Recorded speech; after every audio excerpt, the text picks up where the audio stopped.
Everyone, Mr. Munford, thank you for your patience. Thanks for coming back. I thought that the first bill might only be about a half hour. I thought we'd be done by 8 o'clock, and then you'd have plenty of time for Assembly Bill 448. But I appreciate your patience. Thank you for coming back. And please begin whenever you're ready. State your name and begin with your bill.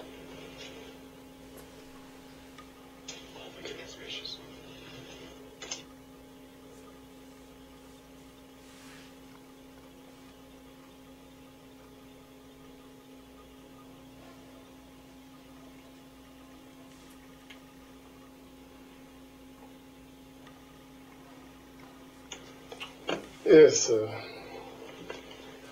it's good to be here before you and present this bill to you. Thank you, Mr. Chairman and members of the Subcommittee of Judiciary.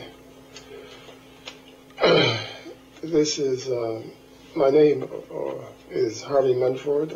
I represent Assembly District 6 in Clark County. And I'm very pleased and happy to bring this bill before you, Assembly Bill 448, which deals with homeowners association. There are nearly 3,000 associations in Nevada. Most are located in the southern part of the state.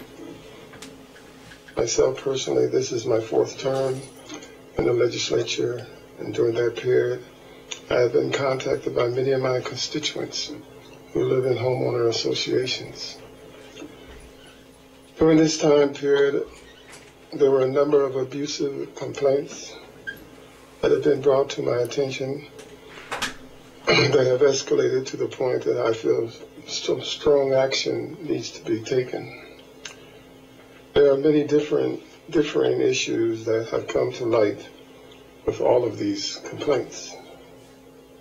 This past summer, I was personally involved with a family member who had her car illegally towed from within a gated community.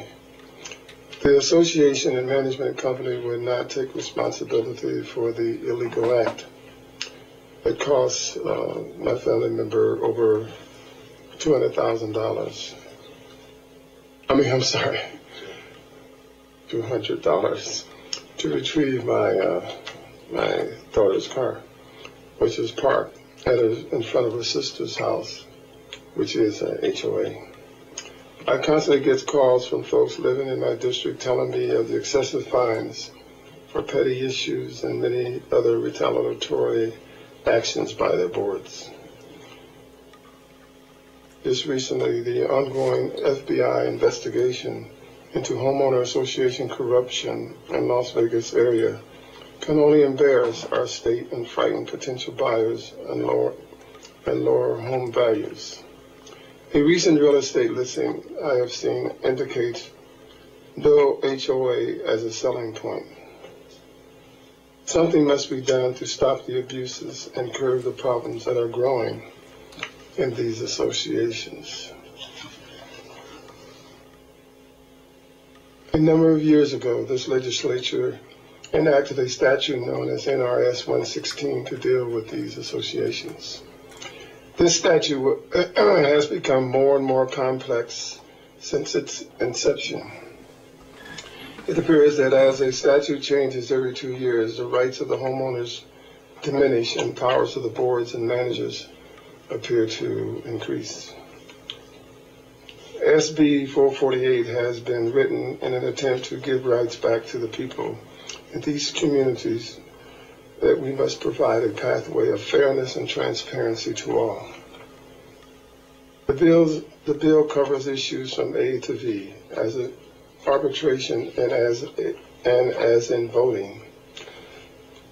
These changes to NRS 116 have been drafted based upon many serious issues facing homeowners in our state. The changes are derived from a database of abuses that have boiled to the surface. Each of you have received a binder from Mr. Fredericks with examples of some of the problems and excessive amounts that are clearly shown. I've been working with Mr. Jonathan Friedrich, a resident in my district, and Mr. Roby, who resides in AD, Assembly District 2. Some of the problems have been brought to our attention through TV investigative reports, newspaper stories, emails, and private contacts. There are nearly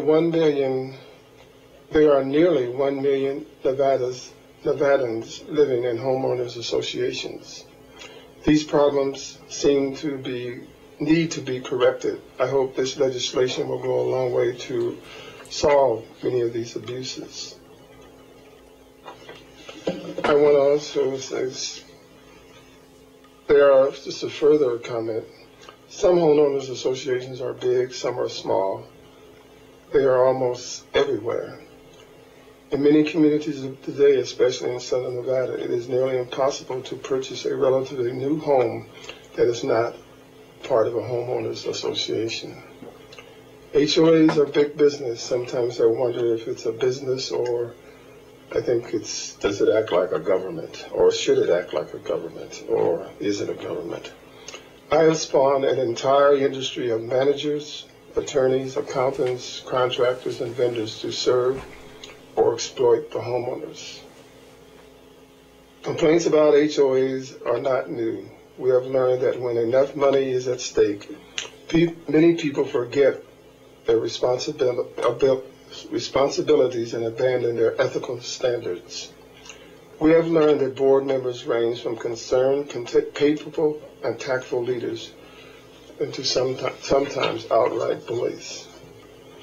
This committee has heard plenty of testimony about executive board members, managers, and attorneys who have run roughshod over homeowners, keep homeowners in the dark about important decisions, fail to educate themselves sufficiently or to consult qualified experts, attempt to circumvent the laws and governing documents. They threaten homeowners' rights to live safely and at peace in their homes. I will not take up the subcommittee's time by citing examples of incompetence, unpleasantness, and abuse of power that characterizes some of these HOAs. You probably have received emails and phone calls yourself. I will let the solutions and redress provided by this bill speak for itself. And there's a lot more things that I could continue to express to you, and I don't want to, take up much, more time, because sitting next to me is one of the strong advocates for the rights of homeowners. That he's been very, deeply committed and involved in trying to bring attention to the rights of the homeowners. So I'll let him speak, but I will, after he has spoken, I will be available for questions as well as he will, and we will go from there. Okay, thank you. Mr. Munford, thank you very much for your testimony, and we appreciate the leadership role you've played here in the Assembly on trying to bring common sense reforms to homeowners associations through the years. I think we all realize the contribution you've made. Mr. Friedrich, if you'd like to state your name and begin.